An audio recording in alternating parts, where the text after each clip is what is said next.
Red Dead Redemption, immersion done right. This is how you make an open world game with immersion in mind. Red Dead Redemption does a perfect, not nearly perfect, but a perfect job at pulling the player into its western world. Red Dead Redemption tells the story of John Marston, a former western showdown gunslinging bad guy trying to redeem himself. He does so by repaying life debts and hunting down a few old friends. But you are given freedom in the way you handle things both outside of the game's 13-hour campaign and inside of it. Outside of the story is where the beauty of this game's immersion really starts to shine. It's clear to me now why so many systems from this game have been added to series like Assassin's Creed, and also why it works here and not for them. Red Dead Redemption's world is basically a giant desert. It's pretty empty. This can be a turnoff for a lot of players. It won't and doesn't surprise me at all to hear that many find this game to be boring. It can be, but this isn't really a run around and have fun kind of game. There are very few NPCs roaming and inhabiting the world, but those that do all have a personality and story to them. As you travel throughout the world on horseback, you'll run into strangers asking for help, all which is optional. Some wanting help with getting a land deed, their wife, or just in need of some materials that you can find organically in the open world, all of which you can deal with in your own way. You can pay someone off or just kill them and take what you're there for. There is, however, an honor scale. You can get away with doing a few not so good things,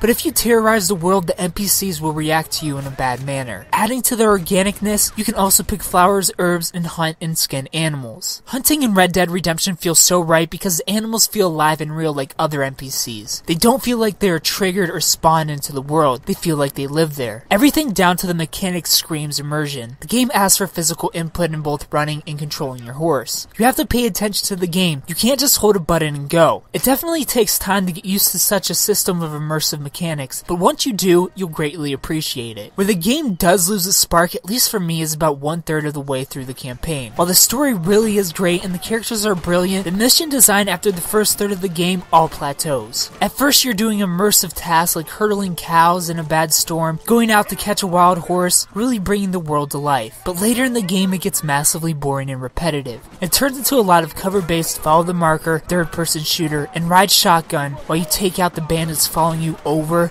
and over and over. Luckily, if you can manage to stick it out through this grindy section of the Mexico part of the game, things start to pick up again for the final third and missions will begin to feel varied just like before. But the annoying NPCs and AI that accompany you on many missions, constantly rushing you and never shutting up about how slow you're going, doesn't make the campaign any more enjoyable. But trust me, it's worth it to make it to the end of this game. There's also a free roam multiplayer where you can join other players in the same open world from the single player game to take over gang hideouts and earn some cash. Unfortunately, multiplayer these days is pretty non-existent, so don't expect to get too much out of it unless you have dedicated friends to play with. Red Dead Redemption is a beautiful and immersive game. I found it to be relaxing, boring and grindy at times, but escapism at its finest. For what it is, an action-adventure game, 9 out of 10, and as an overall game, 9 out of 10. If you played Red Dead Redemption, tell me what you thought about it down in the comment section below. If you haven't played it, tell me if you plan on picking it up.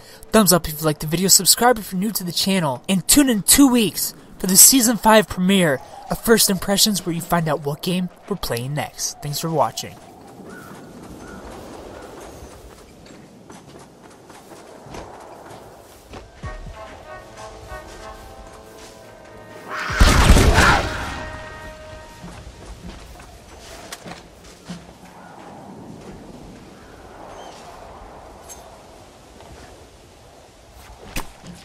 This is a messy one.